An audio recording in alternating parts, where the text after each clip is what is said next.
చిత్రమైన పని చేశాడు నారదుడు. కంసుడి దగ్గరికి వచ్చి, కంస ఎంత వెర్రివాడి ఓయ్ అన్నాడు. నేను వెర్రివాడినా ఏమన్నాడు ఆయన అంటే, చూసావా మరి ఇంతకన్నా వెర్రితనం ఏముంటుంది? అసలు నువ్వు ఎవరిని వదిలిపెడుతున్నావో అటువంటి ఆ దేవకి మొదలుగా గల తెరవలు, వసుదేవుడాదిగా గల సర్వ యాదవులను, సురలు కాని నిజము నరులు కారని పల్కి, వాళ్ళెవ్వరూ మనుష్యులు కారు. నువ్వు కిందటి జన్మలో కాలనీమి అన్న పేరు కలిగినటువంటి రాక్షసుడవు. నిన్ను శ్రీ మహావిష్ణువు సంహరించారు. ఈ జన్మలో నువ్వు కంసుడవు.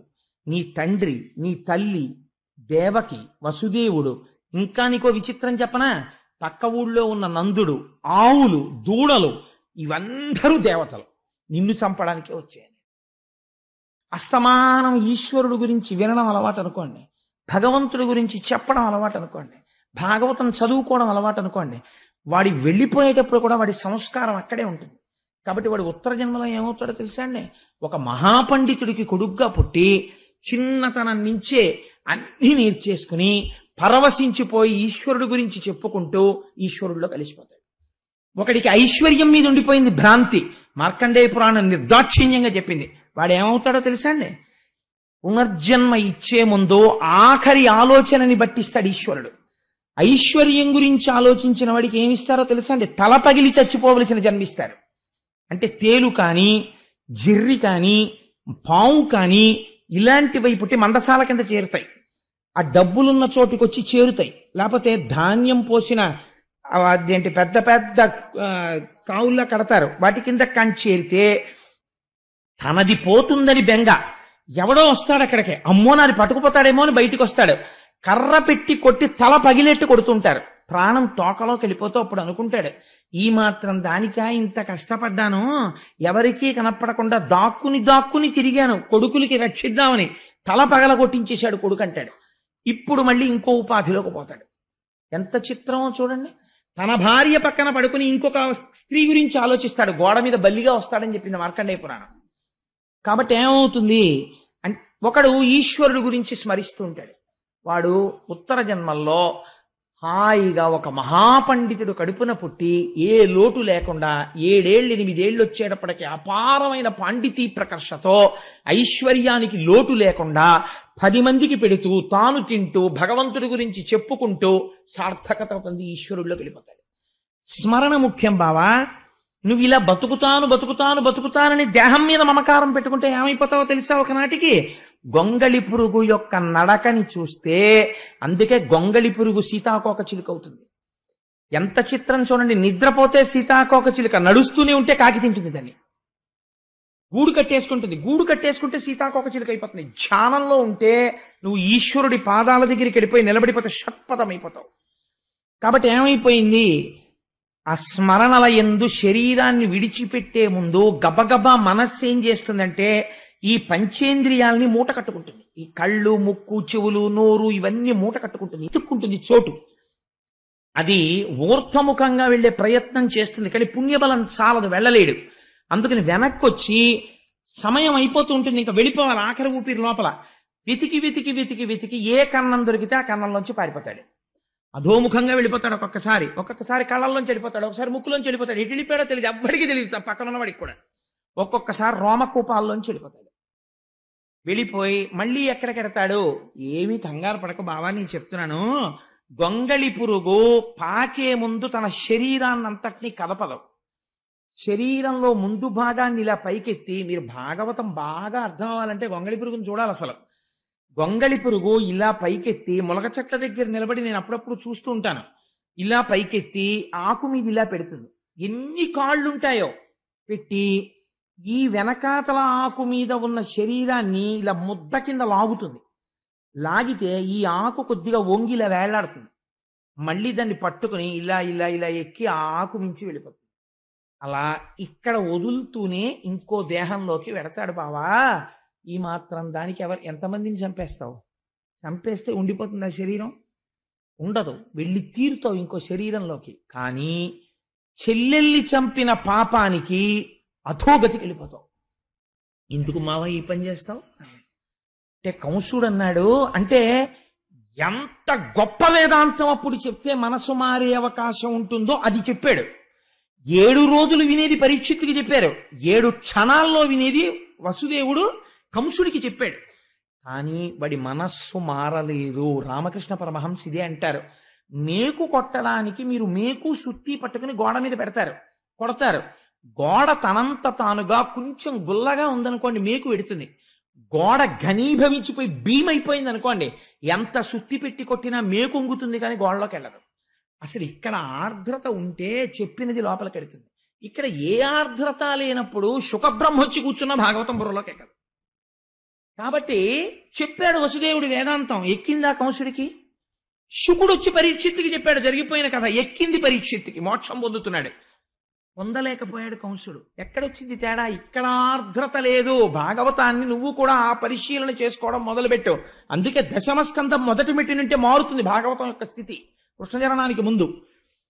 అందుకని బావా విడిచిపెట్టేసేయి నీ చెల్లెల్ని అంటే ఆయన అన్నాడు, నేను అలా విడిచిపెట్టాను.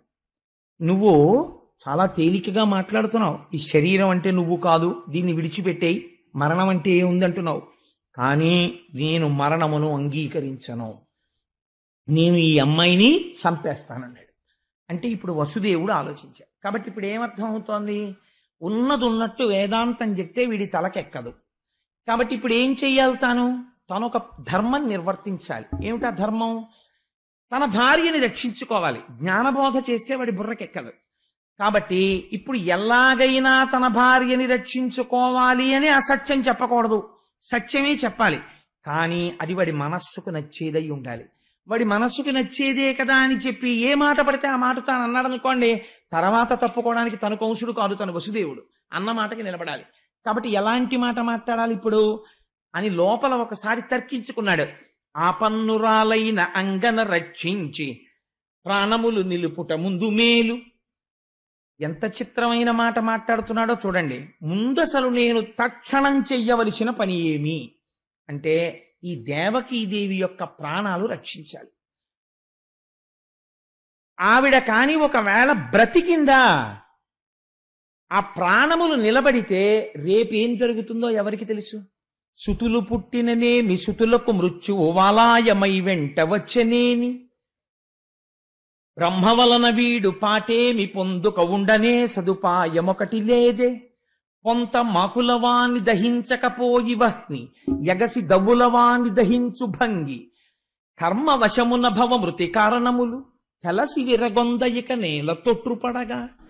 ఏమి పద్యం అండి నిజంగా! పోతన గారి ఘంటంలోంచి లోపల చేస్తున్నాడు ఈ ఆలోచన. ఏమని? ఆపన్నురాలైన అంగన రక్షించి సుతులనిచ్చెదననుట శుభము నేడు. అసలు ముందు ఈ అమ్మాయిని బతికేటట్టుగా చూడాలి. ఒకవేళ బ్రతికితే రేపేం జరుగుతుంది అన్నది తర్వాత ఆలోచిద్దాం. 8వ గర్భానికి కదా చంపేవాడు, కంసుణ్ణి చంపేవాడు పుడతాడంటున్నాడు. అందుకని ఒక మాట చెప్దాం. నీకు 8వ కడుపున పుట్టేవాడు నిన్ను చంపుతాడు కాబట్టి నీకు అనుమానం ఉంటే పుట్టిన కొడుకులందరినీ నీకు ఇచ్చేస్తాను, చంపేసేయి. ఈవిడ్ని చంపేయడం ఎందుకు? ఈవిడ కాదుగా నిన్ను చంపేది అంటే వీడేమంటాడు? వీడికి కావలసినది ఏమిటంటే వాడి ప్రాణాలతో ఉండడం. కాబట్టి ఇప్పుడు అయితే నీ కొడుకుల్ని ఇస్తావా బావా అంటాడు. నన్ను నమ్ముతాడు, ఎందుకంటే నేను మాట తప్పనని. సుతులు పుట్టిననేమి సుతులకు మృత్యువు వాలాయమై వెంట వచ్చనేని, బ్రహ్మ వలన వీడు పాటేమి పొందుక ఉండనే సదుపాయమొకటి లేదే. చతుర్ముఖ బ్రహ్మగారి చేత వీడు నిజంగా నా భార్య 8వ కడుపున పుట్టేవాడి చేత సంహరింపబడాలని రాసినటువంటి విషయము సత్యమే అయితే వీడు ఎలాగో చచ్చూరుకుంటాడు. కాబట్టి అందాక ముందు అసలు భార్యని రక్షించుకోవాలి కదా, అది నా భర్తగా నా ధర్మం కదా. కాబట్టి పిల్లల్ని ఇచ్చేస్తానంటాను, నిజంగా ఇచ్చేస్తాను. భార్యని ముందు రక్షించుకుంటాను. అసలు పిల్లలు పుడతారో పుట్టరో ఎవరికి తెలుసు? వీడు విన్నట్టే నేను విన్నాను. కాబట్టి నేను మాత్రం ఎందుకు అనకూడదు ఈ మాట? కాబట్టి ముందు భార్యని రక్షించుకోవడం భర్త ధర్మం. అందుకని నా ధర్మం నేను పాటిస్తాను. ఆ తర్వాత అంటావా ఏమో అదృష్టాదురదృష్టాలు ఎవరివి ఎలా ఉంటాయో మనకేం తెలుసు. ఎందుచేతంటే పొంత మాకులవాని దహించకపోయి వహ్ని యగసి దవులవాని దహించు భంగి. అరణ్యంలో 2 ఎండిపోయిన చెట్లు గాలికి రాసుకుంటాయి, నిప్పు పుడుతుంది. పక్కనే ఉంది ఎండిపోయిన చెట్టు. ఈ ఎండిపోయిన చెట్టుని కాల్చడం మానేసి గాలికి అగ్నిహోత్రం వెళ్ళి దూరంగా ఉన్న ఇంకో ఎండు చెట్టుని కాల్చేస్తోంది. ఈ పక్కనే ఉన్న ఎండు చెట్టు బతికిపోతోంది. ఏమనుకోవాలి? అంటే ఇది అదృష్టం అనాలి. అదృష్టం ఎందుకు వచ్చింది? ఎప్పుడో చేసుకున్న కర్మ అనాలి, అంతకన్నా జవాబు ఎక్కడుంది ప్రపంచంలో ఇంతకన్నాను? కాబట్టి ఎగసి దవులవాని దహించు భంగి కర్మ వశమున్న భవమృతి కారణములు. ఎవడు చేసుకున్న కర్మను అనుసరించి వాడికి జన్మము మరణము వచ్చేస్తున్నాయి. భవమృతి కారణములు తెలసి విరగొందయిక నేల తొట్టుపడగా. ఇది నాకు తెలిసి నేను ఇంకెందుకు భయపడాలి? కాబట్టి నేను నా పిల్లల్ని ఇచ్చేస్తానని వీడితో ఒక మాట చెప్తాను అనుకున్నాడు. అని బావా అయితే నీకో మాట చెప్తాను, ఈ లలనకు పుట్టిన కొమరుని వలనం తెగెదనుచు గగనవాణి పలికెనంచు నీ వలిగితివేని ఈ జలజాక్షికి కల కొమరుల సంపనిత్తు క్రమమున నీకు అన్నాడు. ఎటువంటి ప్రతిజ్ఞ అండి ఇది? బావా పిల్లల వల్ల కదా చచ్చిపోతానంటున్నావు, 8వ కడుపున పుట్టినవాడి చేత. కాబట్టి ఈ దేవకీదేవి యొక్క గర్భము నుండి ప్రతి గర్భములో వచ్చినటువంటి పిల్లవాణ్ణి నీకు తీసుకొచ్చి పుట్టగానే మావి కూడా వదలనటువంటి శిశువుని తీసుకొచ్చి నీకు ఇచ్చేస్తాను, నువ్వు చంపేసి. అప్పుడు నీకు మృత్యువు రాదు కదా. అంతేకాని నీ చెల్లెల్ని చంపడం ఎందుకు? పాపకర్మ కదా. నీకు మృత్యుహేతువుని నువ్వు చంపావనుకో, అప్పుడు ప్రపంచం తప్పు పట్టదు. గగనవాణి చెప్పింది అందుకు చంపాడు అంటారు. నువ్వు ధర్మం తప్పక్కర్లేదు, నేను ధర్మం తప్పక్కర్లేదు, విడిచిపెట్టే బావా అన్నాడు.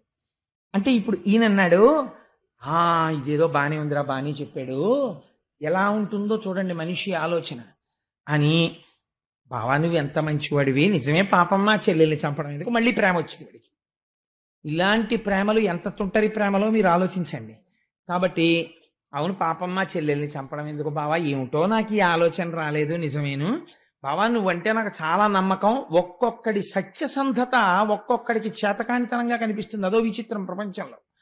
కాబట్టి నువ్వు నీ పిల్లల్ని తీసుకొచ్చి ఇచ్చేస్తావు కదా బావా, మీ ఇద్దరు హాయిగా వెళ్ళిపోండి అంతఃపురానికి అన్న రథాన్ని వదిలిపెట్టేశాడు.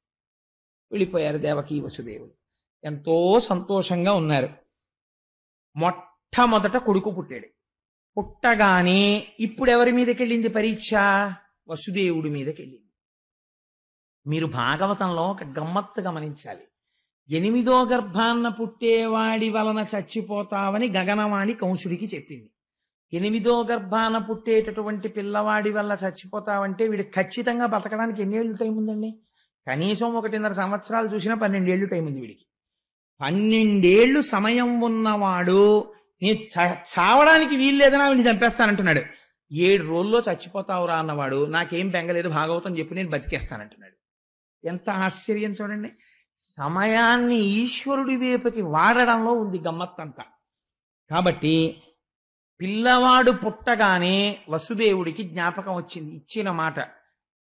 పిల్లడు పుట్టగానే తీసుకొచ్చి ఇచ్చేస్తాను అని ప్రతిజ్ఞ చేశాను అనుకుని గబగబా పిల్లాన్ని చేత్తో పట్టుకుని పలికిన పలుకుల తిరుగక బొలయక వంచనము లేక సుతుల రిపునకు అలగక ఇచ్చిన ధీరుండిల వసుదేవుండు తక్క ఇతరులు కలరే.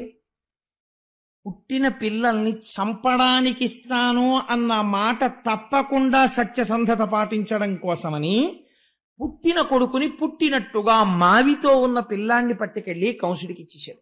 బావా చంపేశాయి అంటే కంసుడు చూశాడు. చూసి అన్నాడు, ఎంత చిత్రంగా ఉంటాయో చూడండి మన ప్రవృత్తులు. ఆ పిల్లవాడిని చూసి వాడికి ధైర్యం వచ్చింది. బావా చూసావా నువ్వు ఎంత మాట తప్పనివాడివో, పిల్లవాడు పుట్టగానే నువ్వే తీసుకొచ్చి ఇచ్చావు, నేను రాలేదు చంపడానికి. నేను రావాలమ్మో పుట్టాడు 1వ వాడని, నేను రాలేదు, నువ్వు తెచ్చావు. నాకు అందుకే నువ్వంటే అంత గౌరవం బావా, నువ్వు మాట తప్పవు. కానీ 8వ వాడు కదా బావా నన్ను చంపేది, 1వ వాడిని చంపడం ఎందుకు, తీసుకెళ్ళిపోన్నాడు. అంటే వసుదేవుడు లోపల అంతగా నమ్మలేదు కంసుణ్ణి, కానీ పిల్లవాడిని తీసుకుని వెళ్ళిపోయాడు. మీరు ఈ కథ వినండి, చాలా గమ్మత్తుగా ఉంటుంది. ఇందులో ఉన్న వేదాంతం అర్థమైతే ఆశ్చర్యంగా ఉంటుంది. తర్వాత చెప్పాను ఆ తత్వం. వెళ్ళిపోయాడు. వెళ్ళిపోయిన తర్వాత 2వ కొడుకు పుట్టాడు. మళ్ళీ తీసుకొచ్చి ఇవ్వక్కర్లేదుగా, 8వ గర్భాన్ని కదా ఇమ్మన్నాడు, అందుకని ఊరుకున్నాడు. ఇలా 6 పిల్లలు పుట్టారు. 6 పిల్లలతో 6వ పిల్లాడు పుట్టాడు అనేటప్పటికీ తల్లికి తండ్రికి మొదటి పిల్లవాడి మీద ఎంత అనుబంధం ఏర్పడిపోయి ఉంటుందండి. మీరు ఒకసారి ఆలోచించండి. అప్పటికి వాడు 9 ఏళ్ళు 10 ఏళ్ళలో పిల్లాడు అయిపోయాడు. అయిపోయి ఈ 6 పిల్లలతోటి అమ్మకి నాన్నకి అంత అనుబంధం వచ్చింది. ఇంత అనుబంధంతో వాళ్ళు సంతోషంగా ఉన్న సమయంలో ఒక రోజున నారదుడు వచ్చాడు కంసుడి దగ్గరికి. నారదుడు వచ్చాడనేటప్పటికీ మీరు బెంగ పెట్టుకోకండి, ఆయన మహాజ్ఞాని. ఆయన ఎప్పుడు వచ్చినా ఏదో లోక కళ్యాణం చేస్తాడు. ఆయన వచ్చి అన్నాడు, ఒకనాడు నారదుండొయ్యన కంసుని ఇంటికి చనుదించి ఏకతమున మందలోపలనున్న నందాదులును వారి భార్యలు పుత్రులు బాంధవులును దేవకి మొదలుగా గల తెరవలు వసుదేవుడాదిగా గల సర్వ యాదవులును సొరలు కాని నిజము నరులు కారని తెలిపి కంసుండ నీవు రకసుడవనియు దేవమయుడు చక్రి దేవకీదేవికి పుత్రుడుగా జనించు భూతలంబును చెరుప పుట్టిన చనటి దైత్యులనెల్ల సంహరించునని తెలిపి చనియదివికి. ఈయన విచిత్రమైన పని చేశాడు నారదుడు. కంసుడి దగ్గరికి వచ్చి, కంస ఎంత వెర్రివాడి ఓయ్ అన్నాడు. నేను వెర్రివాడినా ఏమన్నాడు ఆయన అంటే, చూసావా మరి ఇంతకన్నా వెర్రితనం ఏముంటుంది? అసలు నువ్వు ఎవరిని వదిలిపెడుతున్నావో అటువంటి ఆ దేవకి మొదలుగా గల తెరవలు వసుదేవుడాదిగా గల సర్వ యాదవులను సురలు కాని నిజము నరులు కారని పల్కి, వాళ్ళెవ్వరూ మనుష్యులు కారు. నువ్వు కిందటి జన్మలో కాలనీమి అన్న పేరు కలిగినటువంటి రాక్షసుడవు. నిన్ను శ్రీ మహావిష్ణువు సంహరించారు. ఈ జన్మలో నువ్వు కంసుడవు. నీ తండ్రి, నీ తల్లి దేవకి, వసుదేవుడు, ఇంకా నీకో విచిత్రం చెప్పనా, పక్క ఊళ్ళో ఉన్న నందుడు, ఆవులు, దూడలు ఇవందరూ దేవతలు నిన్ను చంపడానికే వచ్చాయి నేసరికి అని చెప్పి వెళ్ళిపోయాడు. ఆయన చనియదివికి ఊర్ధలోకాలకు వెళ్ళిపోయాడు. స్వర్గం హాయిగా ఆ వీణ పాడుకుంటూ వెళ్ళిపోయాడు, నారాయణ అని సంకీర్తనం చేసుకుంటూ. ఇప్పుడు ఈయనకి అనుమానం వచ్చింది, నారదుడు అనవసరంగా అబద్ధాలు చెప్పడుగా, కాబట్టి కబురు చేశాడు, వసుదేవుడిని 6 పిల్లల్ని పట్టుకుని రమ్మన్నానని చెప్పన్నాడు అని. అమ్మ బాబోయ్, ఇందులో ఎవడు విష్ణువాంశతో పుట్టాడో 8వ వాడికి 7 సహాయపడితే నా బ్రతుకు ఏమైపోవాలి? అందుకని ఉన్న వాళ్ళని ఉన్నట్టు సంహరించడం మంచిది అని వాడు చిత్రంగా చంపేవాడు పిల్లల్ని.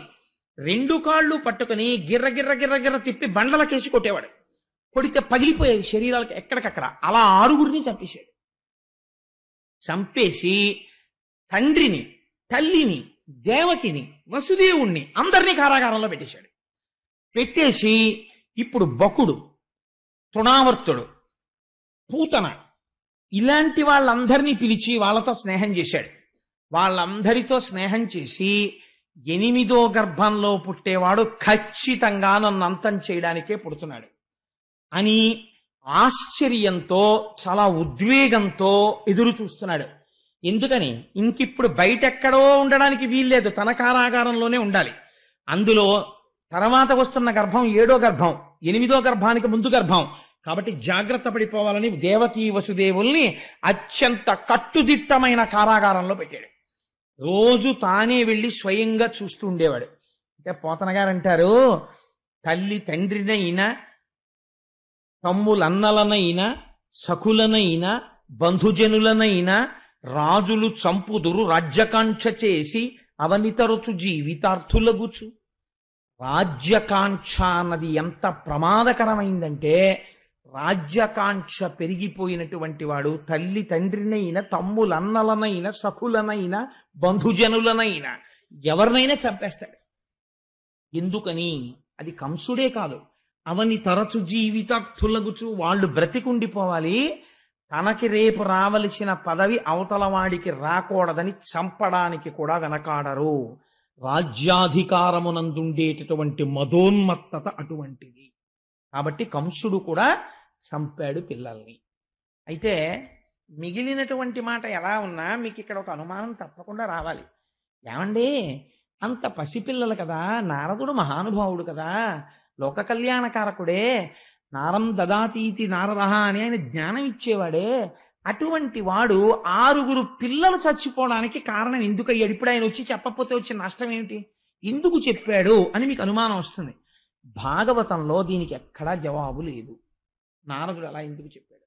మీకు దీనికి పరిష్కారం దొరకాలంటే దేవీ భాగవతం చదవాలి. దేవీ భాగవతంలో మాత్రం ఉంది దీనికి. అంటే మనకి రామాయణంలో ఏదైనా అనుమానం వచ్చిందనుకోండి, రామాయణంలో అనుమానం బాగా నివృత్తి అవ్వాలంటే పద్మపురాణం చదవాలి. అలాగే వెంకటేశ్వర స్వామి వారి అవతారానికి సంబంధించి ఏదైనా సమగ్రంగా తెలియాలనుకోండి, భవిష్యత్ పురాణం కానీ వరాహ పురాణం కానీ చదవాలి. అలాగే శివ సంబంధం, సుబ్రహ్మణ్య సంబంధానికి స్కాందం చూసుకోవాలి. అలాగే భాగవతంలో ఏదైనా అనుమానం వస్తే దేవీ భాగవతంలో ఒకసారి చూసుకుంటూ ఉండాలి. దేవీ భాగవతంలో ఈ రహస్యాన్ని చెప్పారు. మరీచి ఊర్ణాదేవి అని ఇద్దరు ఉన్నారు పూర్వం. వాళ్ళిద్దరికీ 6 పిల్లలు పుట్టారు. వాళ్ళు పుట్టుకతో బ్రహ్మజ్ఞానులు. వీళ్ళు 6 ఒకసారి చతుర్ముఖ బ్రహ్మగారి యొక్క సభకి వెళ్ళారు. వెడితే వాళ్ళకి ఎందుకు నవ్వు వచ్చిందో తెలియదు. నిష్కారణంగా బ్రహ్మగారు కూర్చునుండగా ఓ నవ్వు నవ్వారు వాళ్ళు. నవ్వితే పెద్దల ఎడల జాగ్రత్తగా ఉండాలి, పిచ్చి నవ్వు నవ్వకూడదు. ఆయన అన్నారు, మీకు నన్ను చూసి నవ్వొచ్చింది కాబట్టి రాక్షసుడి కడుపున పుట్టండి అని చెప్పించారు. వాళ్ళు 6 కాలనేమికి కుమారులుగా జన్మించారు క్రిందటి జన్మలో. 6 కాలనేమి పుత్రులై కొంతకాలం బ్రతికి తదనంతరము హిరణ్యకశిపుడి యొక్క కడుపున పుట్టారు. పుట్టి వాళ్ళు పుడుతూనే అప్పటికి వాళ్ళకు ఉన్నటువంటి తమోగుణ రజోగుణ సంస్కారం తగ్గింది. మళ్ళీ బ్రహ్మగారి గురించి తపస్సు చేశారు. దీర్ఘాయుర్దాయం ఇచ్చాడు బ్రహ్మగారు. తండ్రికి వచ్చి చెప్పారు, నాన్నగారు మేము చతుర్ముఖ బ్రహ్మగారి గురించి తపస్సు చేశాం, మాకు దీర్ఘాయుర్దాయం ఇచ్చారు అన్నారు. అంటే హిరణ్యకశిపుడికి కోపం వచ్చింది. ఒరే, నేను ఇంకా తపస్సు చేసి పొందలేదు దీర్ఘాయుర్దాయం, మీరు పొందేశారా అప్పుడే? కాబట్టి మీకు శపిస్తున్నాను, మీరు దీర్ఘ నిద్రలో ఉండి మరణించండి. సరికదా, వచ్చే జన్మలో పుట్టినప్పుడు గత జన్మలో తండ్రి ఈ జన్మలో మిమ్మల్ని చంపుతాడన్నాడు. అందుకని హిరణ్యకశిపుడి కడుపున పుట్టిన పాపానికి వాడికి అదే పని, ప్రహ్లాదుని చంపేస్తానని కదా అన్నాడు. దీర్ఘ నిద్రలో ఉండి చచ్చిపోయారు వాడు. మరుజన్మలో ఇప్పుడు దేవకీదేవి కడుపున పుట్టారు. ఈ మరీచి ఊర్ణాదేవుల యొక్క కొడుకులు ఈ జన్మతో ఆఖరు.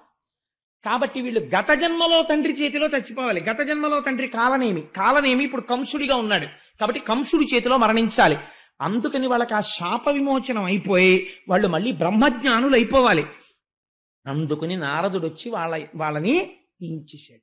అది కారణం. ఇప్పుడు చెప్పండి, నారదుడు లోక కళ్యాణం కోసం చేశాడా లేకపోతే ఏదైనా కాఠిన్యంతో చేశాడా అంటే లోక కళ్యాణం కోసమే చేశాడు. 6 పుట్టే వరకు వేచి చూసి 6 మళ్ళీ బ్రహ్మజ్ఞానులై మోక్షాన్ని పొందే స్థితిని నారదుడు కటాక్షించినాడు. ఇది దేవీ భాగవతాంతర్గతం, భాగవతాంతర్గతం కాదు. సరే, దీని తరువాత కారాగారంలో దేవకీ వసుదేవులని అట్టెపెట్టాడు. కానీ లోపల మాత్రం కుమిలిపోతున్నాడు. ఎందుకని? జ్ఞానకలునిలోని శరదయువోలే, గతములోని దీప కలికవోలే, భ్రాత ఇంటనాక పడియుండె దేవకీమాత విశ్వగర్భ గర్భుయగుచు అంటారు పోతన గారు. జ్ఞాన కలునిలోని శారదయువోలే, ఒక్కొక్కడుంటాడు, వాడు మహాపండితుడు, కానీ ఉన్నది ఉన్నట్టుగా యథార్థం చెప్పడు. వాడు ఎలా చెప్పాలనుకుంటున్నాడో, వాడికి ఏది ఇష్టమో దాని వైపుకు బలి చెప్పేస్తాడు. అది జ్ఞాన కలునిలోని శారదయువోలే, ఘటములోని దీప కలికవోలే, కుండలోపల వెలుగుతున్న దీపంలా లోకములన్నింటినీ తన కడుపులో పెట్టుకున్నటువంటి శ్రీ మహావిష్ణువుని తన కడుపులో మోయవలసినటువంటి దేవకి కంసుని యొక్క కారాగారమునందు మగ్గుచున్నది. ఈ స్థితిలో ఒక చిత్రం జరిగింది. శ్రీమన్నారాయణుడు తాను అవతరించాలనుకున్నాడు. తనకన్నా ముందు శేషుడు బయలుదేరుతున్నాడు. ఆదిశేషుడు ముందు అన్నగారిగా పుట్టాలి. అందుకని యోగమాయని పిలిచాడు. ఆయన యొక్క మాయాశక్తియే ఈశ్వరుడికి, ఈశ్వరుడి యొక్క మాయాశక్తికి అభేదం, వాళ్ళిద్దరూ విడివిడి ఉండరు. ఆ మాయాశక్తిని పిలిచాడు. పిలిచి ఒక మాట చెప్పాడు, నువ్వు భూమి మీదకి వెళ్ళు.